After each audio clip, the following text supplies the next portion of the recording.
Salut les amis, j'espère que vous allez bien. On se retrouve une nouvelle fois pour une vidéo. Aujourd'hui, on va parler des 3 candidats en lice pour les prochaines élections présidentielles 2021 au Bénin et après de la démission de la criette du juge Batamossi. A tout de suite. Le 11 avril 2021 vont se dérouler les prochaines élections présidentielles au Bénin. Si par le passé on assistait à des trentaines de candidatures, avec les nouvelles réformes mises en place par le gouvernement, aujourd'hui seulement 3 candidats concourent à cette élection. Depuis cet temps, on voit le pays prendre le chemin de la dictature et de l'autoritarisme, comme si la démocratie se limitait à l'alternance du pouvoir. Bref, là n'est pas le sujet. Parmi la liste des recalés, on retrouve notamment Rekia Madougou en prison depuis peu pour des accusations de terrorisme et association de malfaiteurs. Ses collègues dénoncent une élection confisquée par le pouvoir en place et on peut les comprendre, d'accord, quand on écoute ces déclarations du président Patrice Talon enregistrées en 2016 lors des campagnes pour les élections présidentielles. On écoute. Vous savez très bien que dans les petits pays comme les nôtres, ce qui permet à un président en exercice d'être réélu, c'est sa capacité à soumettre tout le monde. Quand tous les députés sont à sa solde, quand tous les maires sont à sa solde, quand tous les élus locaux sont à sa solde, quand tous les commerçants le craignent sont à sa solde, quand les partis politiques sont affaiblis et sont à sa solde, sa réélection est facile. Ainsi, on retrouve en lice pour ces élections l'ancien ministre Alassane Soumanou du parti d'opposition Fosqueré pour un Bénin émergent, FCBE, Corentin Kowi, ex-préfet des départements du Mono et du Koufo, et le président sortant Patrice Talon, alors qu'il avait déclaré n'être candidat qu'à un seul mandat. Si la candidature de l'ancien ministre Alassane Soumanou n'a surpris personne, celle de Corentin Kowi par contre s'est passée sous l'étonnement de tout le monde car personne ne voyait venir sa candidature. Pas même son colistier Irénée Agossa, jusqu'alors membre du parti Les Démocrates, suspendu après l'arrivée de Rekia Madougou qui était conseillère du président togolais Faure Gnassingbé. Pour cette élection, Alassane Soumanou et son colistier Paul Rompé se voient comme la figure de la réconciliation. Ironie quand on sait que dans le parti, il y a des divisions. Ils se disent être la solution à tous les maux dont souffrent les Béninois. Dans une interview accordée, il dit: les enseignants disent qu'ils ont été bafoués. Le syndicalisme a été braqué. La FCBE n'est pas problème.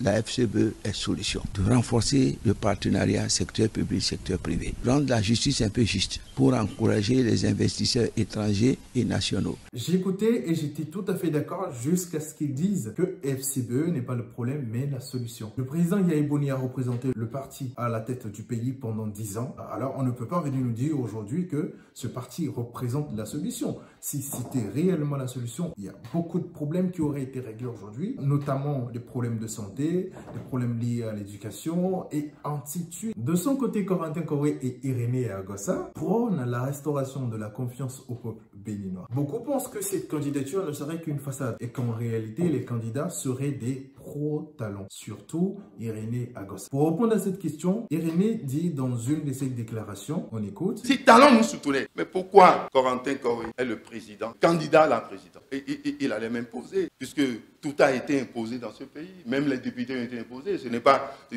lui qui va m'imposer dans un système et je vais refuser, puisque si c'était le cas, imposé, qui va le refuser? Peu importe, car le plus important sera leur capacité à faire ce qu'ils prônent. Sur ce quoi j'ai quelques doutes, car pour mieux représenter son slogan, ce serait plus crédible de rétablir la confiance avec son ancien parti. C'est plus facile de restaurer la confiance de quelques têtes que de rétablir la confiance de 12 millions d'habitants, vous ne pensez pas?